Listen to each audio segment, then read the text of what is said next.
There's nothing more painful than pouring your heart out into lessons and later realizing your students remember everything except the very lesson you are teaching. They remember the funny stories you told, the arguments they had during group period, the song you played to start the lesson. But when you ask, so what's the main lesson for today? You get dead silence or blank faces staring at you. Have you ever wondered why that often happens? And more importantly, how to make them remember what truly matters in your lessons? I want you to stay with me and I'll show you how you can use psychology to fix this. Let me tell you something that happened to me last week. I taught my class about photosynthesis. I spent almost an hour drawing diagrams, explaining chlorophyll, sunlight, carbon dioxide, and the works. The next day, I asked, who can tell me what photosynthesis is? There was dead silence. Then, moments later, a hand shot up.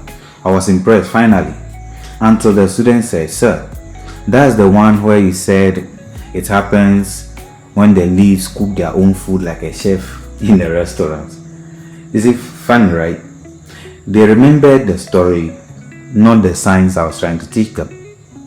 That's when I realized it's not what we say that sticks to their mind, it's how we say it. See, your students are not forgetful. Their brains are like emotional recorders. They remember things that make them feel something. Think about it this way.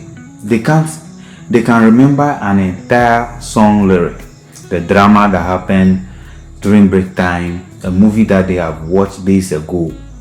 Why? Because emotion plus rhythm equals to memory. When something triggers a feeling like joy, anger, surprise, laughter, their brain says, this is important, save it. And when there's rhythm or pattern attached to it like music, gossip, or stories, their brain builds a mental map around it. That's why they recall those ones effortlessly. So here's how you can use the same psychology to make your lessons unforgettable. The first thing you want to do is to trigger emotions. Don't just teach facts. Tell stories that make them care. When teaching about pollution, don't just start with pollution is bad. Start with something like, imagine you wake up one morning and the water in your tap smells like rotten eggs. That's emotion right there. They will remember that smell in their imagination. The second thing you want to do is to add rhythm and repetitions. You want to use short, catchy lines that sounds musical. Evaporation, condensation, precipitation. That's the water cycle's rotation. They will sing this in their heads during examination. The third thing you want to do is to make it very personal. Link the lesson to their world. If your mother fries plantain and you see steam rising, that's evaporation in action. Now, they are not just hearing the lesson, but they are also feeling the learning. Let me tell you a secret.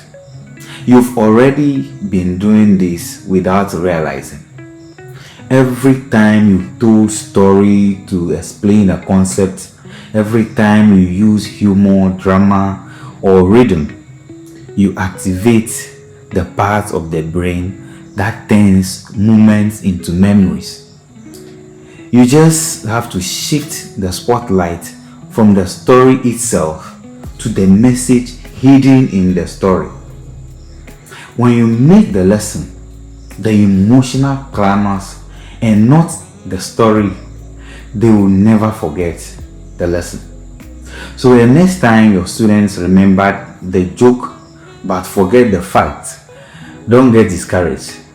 Just smile, because it means their brains are working perfectly. You just have to speak the language of memory. That's emotion, rhythm, and relevance. Turn your lessons into songs they can't forget, because when teaching becomes a feeling, learning becomes a memory. Teach like you are telling a story, and they will never forget the message.